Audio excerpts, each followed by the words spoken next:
This is Risky Women Radio, a show that connects, celebrates and champions women in risk, regulation and compliance.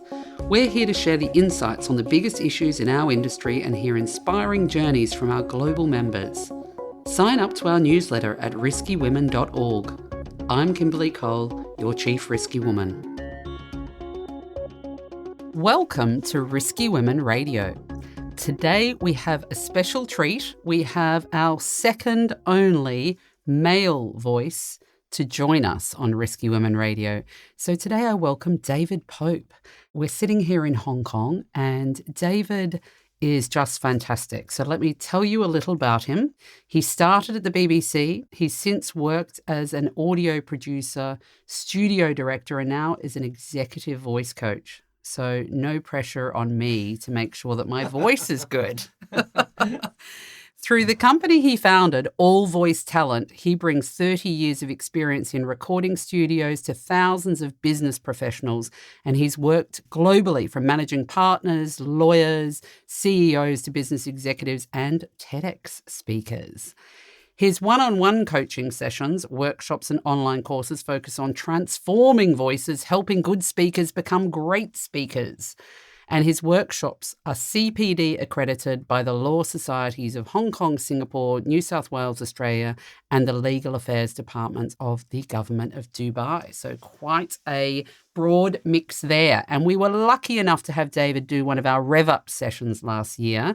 But I am really excited today to be able to talk through a few things that have come up that we hear from people time and time again. So welcome, David. Thank you so much, Kimberley. It's great to be here and I'm honoured to be part of this podcast. Thank you. I am thrilled to have you. And I believe we are recording on World Voice Day. Absolutely. World Voice Day, where we focus on the beauty of voice. So it's absolutely perfect that we're meeting together on this day. Yeah. Exactly.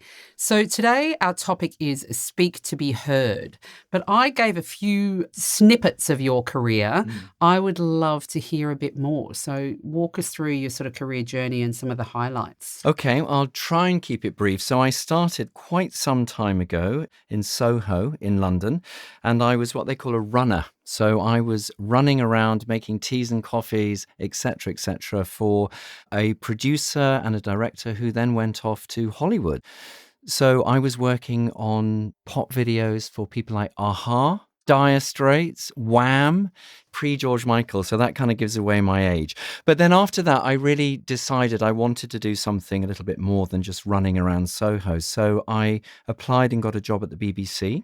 And that's where my love of voice began. So I trained as an assistant film editor and I worked on feature films and documentaries. Then I came to Hong Kong to visit a friend. And 31 years later, I am still here. I didn't give up on the voice stuff, so my career began here as well. As you very kindly read out, I became a studio director and an audio producer. I've also done a lot of voiceover work myself. So I think in terms of, the career journey, where are we now? Well, I became an executive voice coach because people were contacting me and they were saying things like, I work in corporate communications, I'm in banking, I'm in legal, I'm terrified of public speaking. My boss has told me that unless I up my communication skills, I won't be promoted. I'm being looked at probably for promotion up to the C-suite, but I feel that I need to do more with my voice and with my presence. Is this something that you can help me with? And what I realized I counted the other day, I've spent around 35,000 hours sitting in recording studios, telling people what to do, basically. So I figured, I can do this because I can understand about the voice. And so I worked with my writer and we put together some voice and presence training courses, some workshops, which of course I did for you. It was last year, wasn't it? Yeah. It was last year. And also one-on-one coaching, which is the thing I really love because that really drills down on people's voices. So it's been a wonderful journey and long may it continue. Amazing. And we like to sort of ask people this one. So what are the biggest risks that you think you've taken in your career and did they pay off? Okay, so the two biggest risks, I would say I wouldn't say so much as risk. What I would actually say is what I did was I run my own business. I listened to the market. There are two specific things. The one thing that I've already shared was because I was on a trajectory where I was producing and directing for lots of clients in TV and broadcast. But it was because these people were calling me and saying, hey, can you help me? That was one of the risks that I took because I decided that this is something actually that I could do. I had the background, I'd had the training, I put in the years of graft. So that was the first thing. But the second thing was actually over COVID. Because what happened was, just as everything was kicking off, I found myself trapped in Singapore. And when I was there, basically, I could have gone two ways.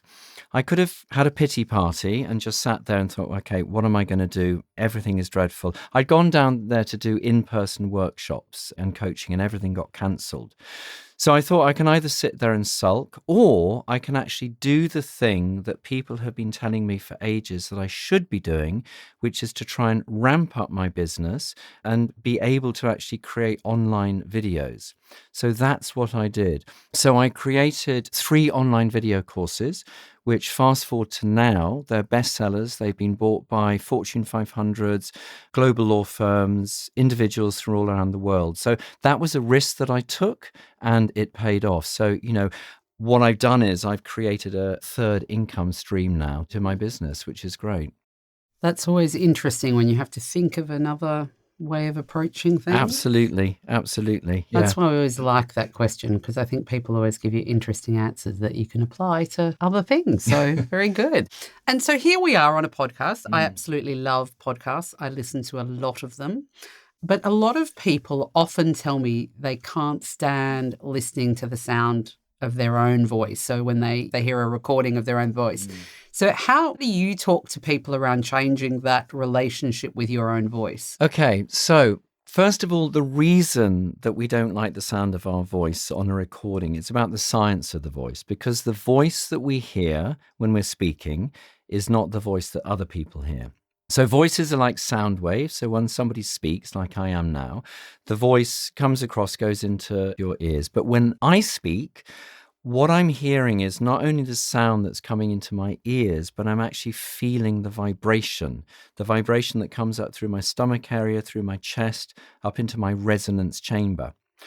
So I run workshops. I will say to people, okay, put your hand up if you like the sound of your voice when you hear it on a recording. And I can guarantee that probably over the years I've been doing this, probably 2% of people put their hand up. So what it is, it's because we think that our voice is deeper and more resonant than it actually is. So when we hear ourselves on a recording, we get a little bit of a surprise. So that idea of changing our relationship with our voices, the most important thing, and this is what I do constantly, my whole modus operandi, working with people on one-on-one, is to get them to record their voice. You have to become comfortable with how you sound. So I give people a safe space to be able to really do a deep dive on how they sound. And this is where the confidence comes from as well. So, I mean, in terms of the voice really begins from the base chakra and it goes all the way up through to our head. So there's such a relationship with everything. It's about how we feel inside. It's about confidence. It's about the physiology. Obviously, it's about the breathing. And once people understand all of this and they can really get a sense of how they're sounding, bam, it really makes a change. The magic happens. I still remember a lot of those breathing exercises that we did. Now, you mentioned there, how do we sort of move from that doubt to confidence? So you're obviously working with a lot of leaders. I think there is still, a lot of leaders who would say, I wish I'd learned how to use my voice better. How do I, it is a real sign of gravitas, how you use your voice. So how do you see people that you're working with? How do they move through that doubt to confidence? And what are some of those areas that you work with them on? Okay, so certainly with the C-suite that I'm working with, so many of the people that come to me, first of all, they've done presentation skills training, they've done media training, they've done pitch training. I'm a little bit niche because what I do is, as I mentioned, in terms of my whole process, is about going much, much deeper. So what I will do is, in terms of that going from doubt to confidence, some people, they just have a belief that they sound a particular way. And what I do is, by recording the voice and playing it back, I give them the data. So I start from the basis of, this is the data, this is what you sound like. And then I say, okay, you sound like this. So people will be making judgments about all of our voices. We do this all the time. Are there any areas that you feel that you might want to improve? And this is where we sort of begin, because stuff will come up. It will be around the pitch. It will be around maybe, people will say, oh, I'm a really boring speaker, right? Well, for me, I don't understand that word boring. What I'm talking about is monotone, okay? So it's monotone. You're just a monotone speaker. So we work on making you engaging by adding more intonation. So pacing is another one. When people get nervous, naturally, two things happen. The pitch of our voice goes up, and secondly, the pacing increases. So I'm getting people to understand how in those situations, and you mentioned the breathing, right? We can try and tap into the breathing. We ground ourselves. We give ourselves that confidence through all of these practical exercises. So it's not me just standing there saying, I think you should do this. I think you should do that. I say, okay, record. We're going to play it back. Let's analyze it. Let's do it one more time. Give me feedback. How did you feel? And then it builds and it builds and it builds. So I'm really empowering people to change their own voices. And that is the thing that I love. And that's what really keeps me coming back. Interesting, really interesting. And I guess how you can deliver really impactful communication is what everyone's aiming for. And I think that's why I loved this from the Risky Women perspective, because often you're trying to deliver what can be a very important but complex and often maybe misunderstood topic around compliance, around risk issues, etc. So what techniques, or is there evidence on which techniques that you can use to create a really powerful and lasting impression, so really making that impact? So you mentioned gravitas. So this is one of the things that I like to hone in on. And a lot of people think that gravitas is having this sort of strong, very powerful voice. It's absolutely not. I want to absolutely stress it's about authenticity. So the first thing that I'm doing is, when I'm working with people, and again, coming back to the recording and being able to get people to understand how they sound, self-awareness. So for me, gravitas is about two things. It's about having passion for what you're delivering, but keeping it grounded as well in terms of the authority. So you mentioned, with sort of finance, with tech, with legal, sometimes it's quite, what's the word that I can use? It's not flowery, right? It's quite technical, it's quite strong, it's quite complex. So people need to be able to understand how they can just inject a little bit more, let's say, oomph into it. And so what I'm getting people to understand is trying to get that balance of authority in the voice, but also energy in the way that they deliver, the confidence, and also the warmth. Basically, are you an engaging speaker? And do people want to listen more to what you're saying?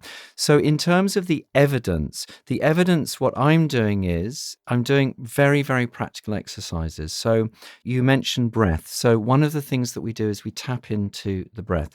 Now, according to the American Lung Association, we only use 30 to 35% of our full lung capacity. So if we want to have a voice which is dynamic, it's engaging, it's compelling, it has that sense of authority and gravitas, we need to breathe deeper. So I do very practical exercises in breathing. From the breathing, we then move on to projection. Projection is having volume of the voice, but not shouting. Some people think that to have a loud voice, you need to shout. When you shout, it undermines your authority. So it's about understanding, about harnessing that power that comes from the chest area. Then we work on the pitch of the voice. So there was some interesting research done. 2014, it was around Obama's first presidency. So it was a group, they wanted to understand voter preferences in terms of voice. So what they did was they had a man and a woman, and they got them to record some dialogue. And one of the sentences that came out from this was, in inverted commas, "I urge you to vote for me this November." And what they did was they altered the pitch. So they had a higher pitch, they had the normal pitch, and then they had a slightly lower pitch. And they asked the group, who would you vote for? Nearly every single person said that they would vote for the person with the deeper voice, even though it was the same person speaking.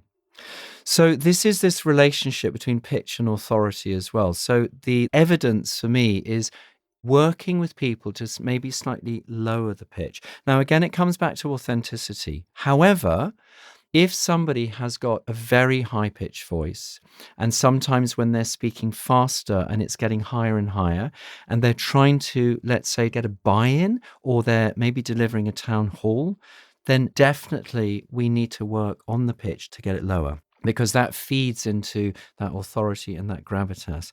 And then the final piece of the puzzle is the articulation as well, the clarity of the message. Because as you said, here we are in Hong Kong. So a lot of the people that I'm working with, they will be presenting to people from all around APAC. So typically the listeners won't be first language speakers of English. So all the way down from Korea to China, to Hong Kong, to Singapore, to Bangkok, to Dubai, and Japan. So everybody has their own limitations in terms of understanding. So we have to be very mindful of the way that we speak if we're delivering technical and complex language. So risk type language, we've got to be very mindful of that. If we take the time, and again, your question about evidence, when I'm working with people, getting them to understand clarity, really, really important. So it really becomes bringing everything together. The breathing gives you the powerful voice, which gives you projection. The pitch is lowered. And then the articulation, which gives you the clarity. You put all of that together, and then you have a very winning communication style. Excellent. I mean, so much evidence and some great techniques there. I guess the other thing is that people are often speaking, in front of a camera or recording videos. Obviously, that's now an important element of corporate communication, certainly. Yeah. Do you have insights on how to make your voice shine, I guess, in terms of when you're actually on camera? Right. Okay. Very good question, because this is something that I'm doing a lot of now. And again, coming back with the sort of the high-level people I'm working with, they are asking me, rather than, oh, I've got a speech to work on, it's, hey, David, I've got to shoot a video. Can you help me? So the most important thing is, you mentioned the idea of making the voice shine. We've not only got to make the voice shine, but we've got to make the presence shine.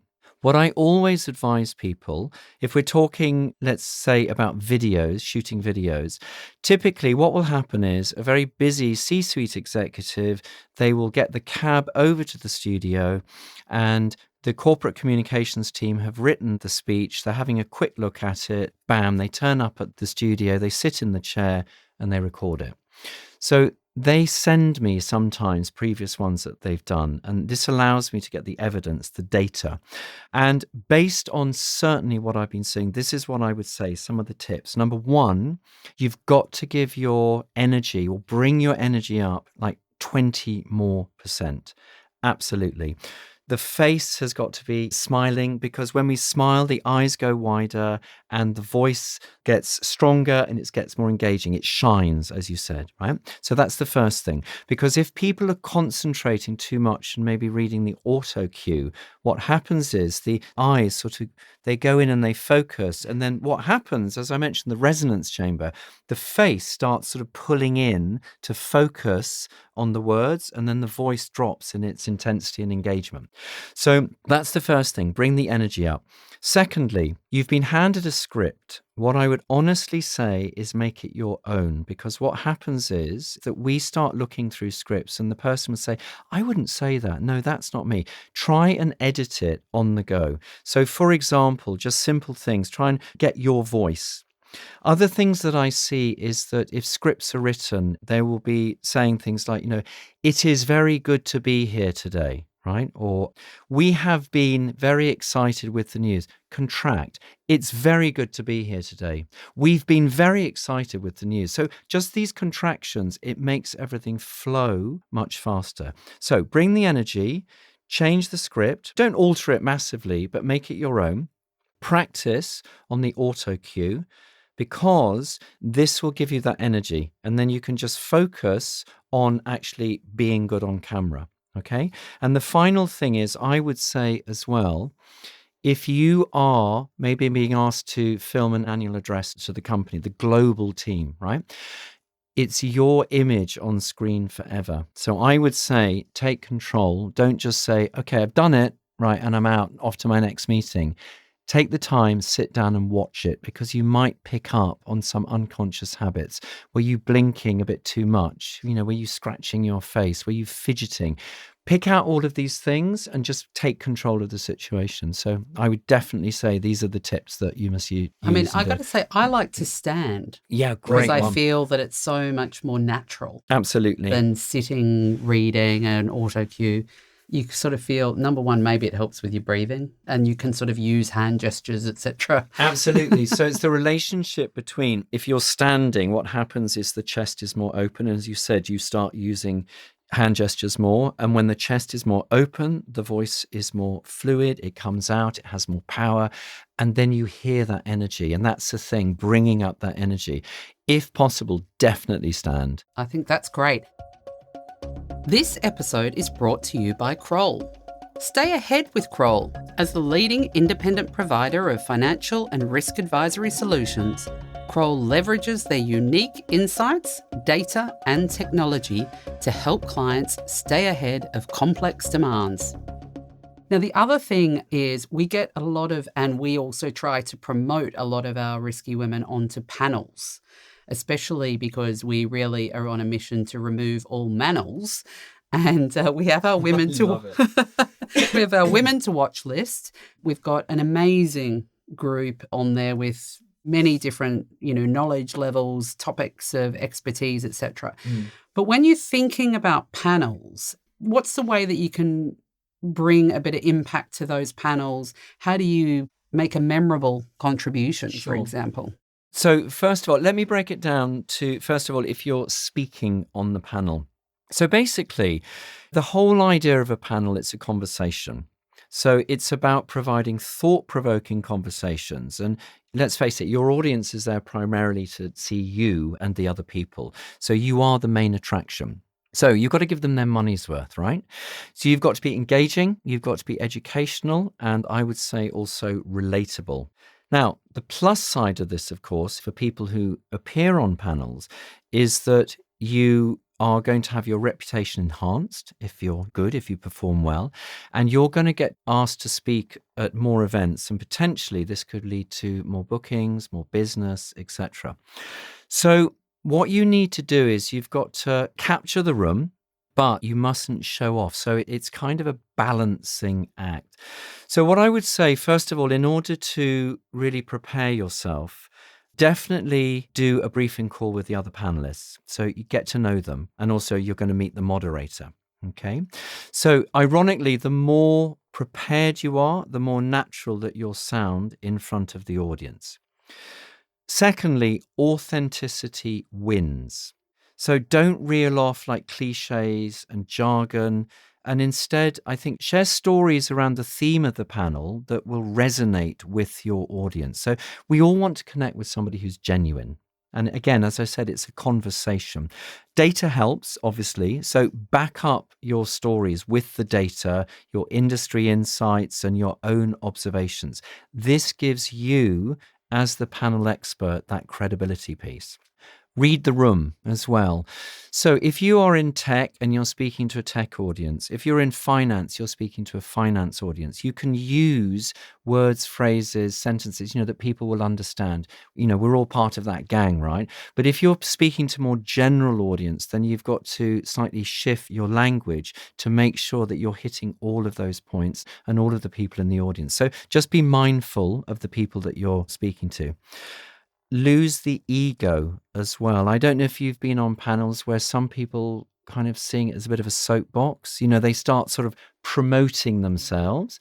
Yes, people appear on panels because they want to get noticed, but there is a way to do that. So what you can do is you can connect your achievements to the topic. It's a very subtle way. So, for example, having successfully led our company through a multi-million-dollar M&A, the biggest lesson that I learned in relation to your question is blah, blah, blah, right? You've got that in, but you're not hogging the floor and showing off.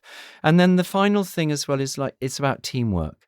Again, this is a conversation. It's not about you. So really, in terms of, the group, it's referring to them by name, agreeing or disagreeing what they're saying. So the whole idea really is to be able to join in as a group, to have a conversation, to get your knowledge across, but to be authentic, to be likable. And you mentioned the moderator. Yes. And so obviously the moderator has a pretty key role to play. Absolutely, What are you sort of hints and tips there if you're actually moderating the panel? Okay, so I moderated a few panels and I've loved it. The first time I did it was a bit like, oh gosh, it's a bit terrifying. I like to use that quote, the Bruce Lee, be like water. Okay, you have to be flexible, but at the same time, you kind of have to be rigid as well. So you are the conductor. And as such, you've got to steer very tight in timing. That's really, really important. If, these conferences, they run to the minute. So you've got to make sure that you're absolutely on time. Your job is to draw contributions from everyone. I talked about the people who maybe their ego takes over. They want to talk a lot. You've got to just be prepared for those sorts of people and make sure that no one person dominates. So I talked about preparing thoroughly.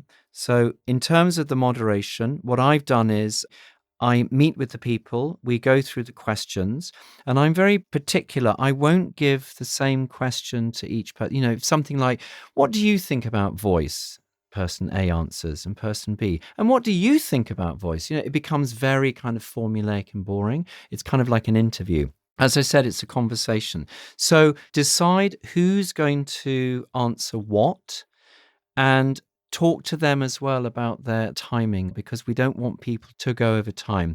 In terms of questions, a lot of people, they might be a little bit afraid of losing questions. They've got a very tight framework of, let's say, 20 questions, and I've got to move through those 20 questions.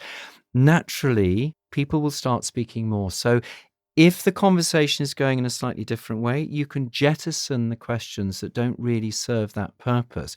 But you've still got to make sure that you're bringing it back to the key focus of the panel discussion. Okay, so that's really important. Also, as a moderator, certainly to show that you are listening and you're taking in the information, think about paraphrasing and summarizing before you move on to the next person. That's just respectful. It shows that you're listening clearly. And as I said, don't do the ask, answer, because it just becomes very, very tedious in terms of the flow. Yeah, not very natural, is it, if it's... No, absolutely. Because I think some people, they're a bit nervous about being moderators. So they have this piece of paper and they stick to it. Yeah. You've got to, as I said, Bruce Lee, be like water, just kind of go with the flow. And then the final thing I would say is also coming into my domain about the voice, the practical elements. Do you have a clip mic or are you going to use a microphone? So what happens is that some people, they will have a handheld microphone. They will put it too close to their mouth, and we get these things called pops.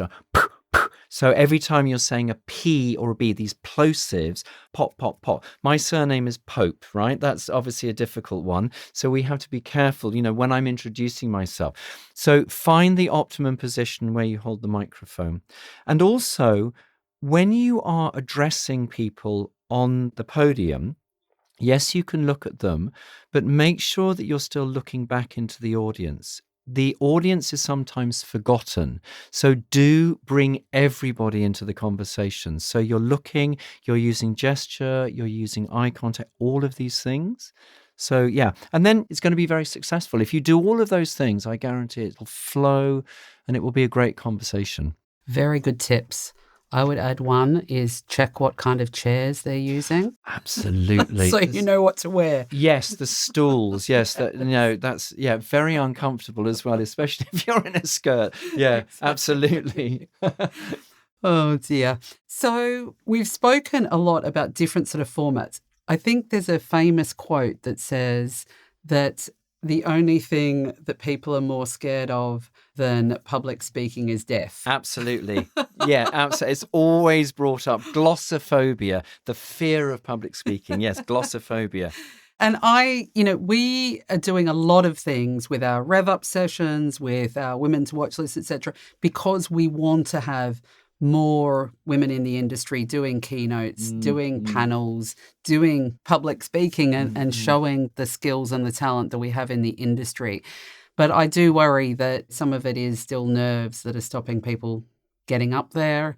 And, maybe sometimes they're asked to participate and not doing it. So what are some of those strategies that you would sort of recommend to maybe overcome some of those internal fears and get more women, especially Get on more the women up. Yeah, I mean, I work with so many women, and I'm so fortunate that I get asked by a lot of women's groups to come and talk to them, because this is something that I feel very, very passionate about, very strongly about. The first thing I say to people is just backtracking a little bit about saying yes. You've absolutely got to say yes to these things, because I will get people who will say to me, oh, if only I'd done this earlier, not so much used my voice, but learnt to use my voice, if only I'd said yes to these things. Because when you say yes, it's terrifying. And you might make a mistake at first, but the more you keep doing it, the more confident you will become. So the first thing is just put your hand up to any opportunity to be public speaking. Now, we talked about panels, that's public speaking. Going to networking events, that's public speaking. Okay, the idea of just communicating, get confident with that. When I'm specifically working with people, so let's say I work with TED speakers and also with people who maybe are speaking to a huge audience, they're giving a global town hall, they're in an auditorium, and there are people online as well. Even CEOs, they get nervous. Mark Twain has another quote.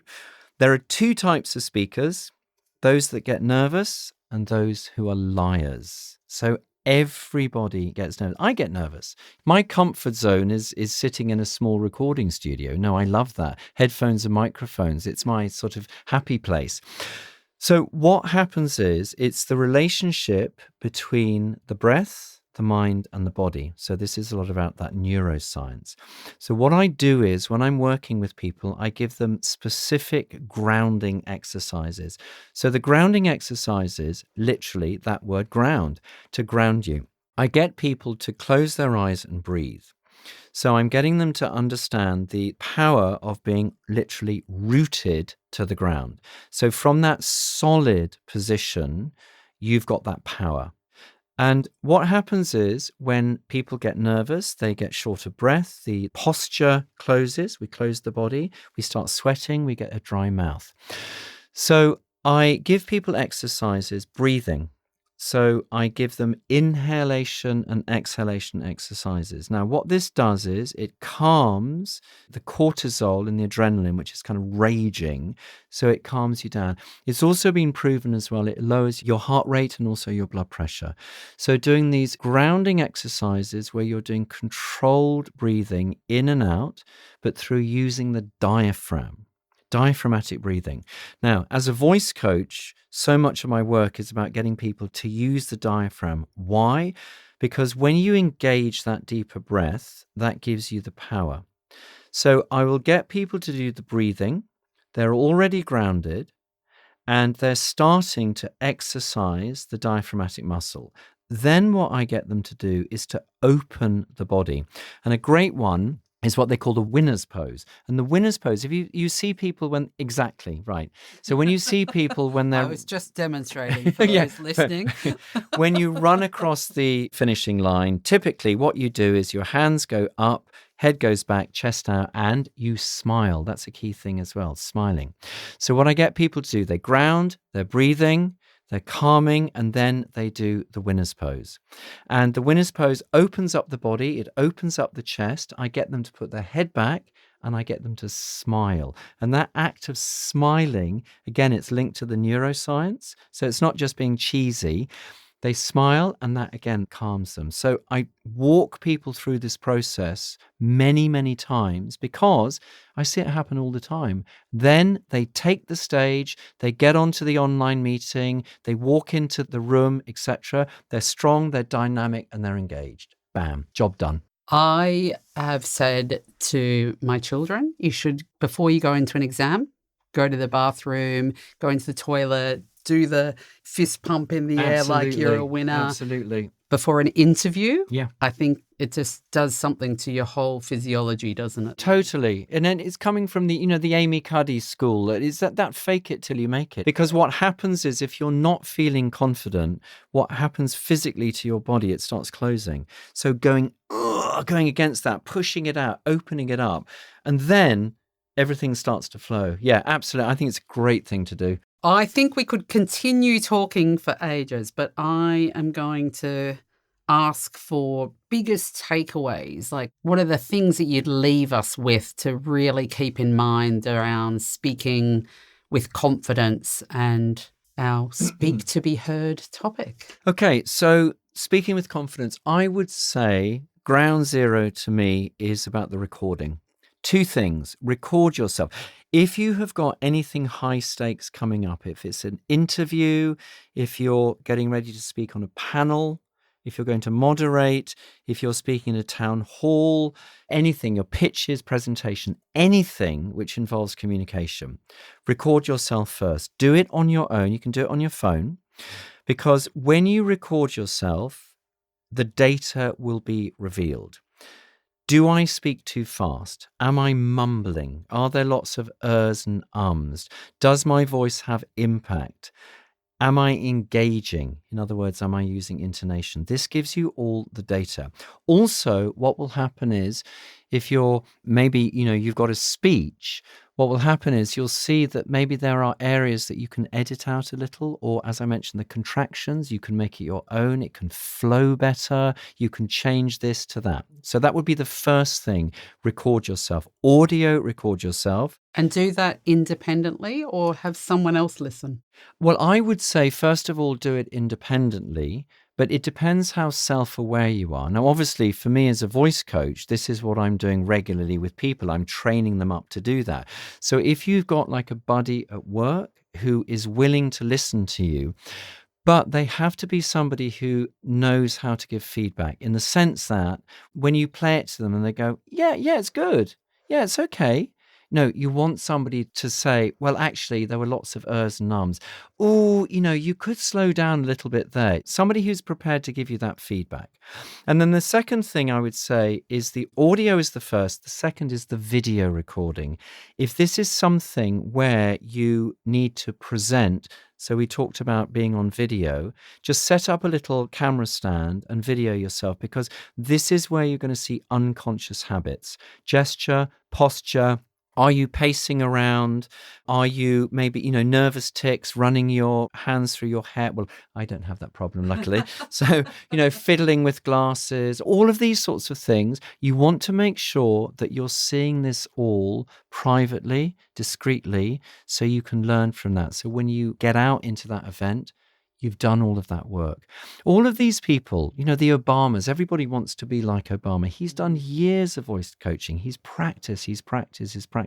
These people that make it look seamless, they've put the work in. If you're serious about going up that pipeline where communication is an incredibly important part of your job, then you really should put the work in. It opens all sorts of doors. And where can we find your online courses then? Right. So my company is called All Voice Talent. So if you check that out on the website, allvoicetalent.com, and you'll see all of the information there. You'll see the workshops I run, the one-on-one coaching, and also the online videos. And if you are somebody who uses LinkedIn, you can find me at David Pope, voice coach, based in Hong Kong. I think I'm probably one of the only ones here based in Hong Kong. And if you do want to link to me, do please mention that you heard me and Kimberley on this wonderful podcast. It will be nice to know that there's a connection. Brilliant. Yes. And obviously you're out and about all over the place in London, Dubai, etc. So people can hopefully catch you where they are as well. Indeed. I think last time I was in Dubai, I gate crashed one of your gatherings. You did. It was fantastic. So brilliant, David. So many great hints and tips there. But I am sure people are going to want to learn more about how they can use their voice. And hopefully my voices come across really well. It's wonderful. It's been a joy. It's really been a joy to be interviewed by you. Thank you so much, Kimberley. Thank you. Thank you. And thank you to all of our listeners for joining us today. Thank you for listening to this episode of Risky Women Radio. Be part of the ongoing conversation and learn more about our events and other programs at riskywomen.org.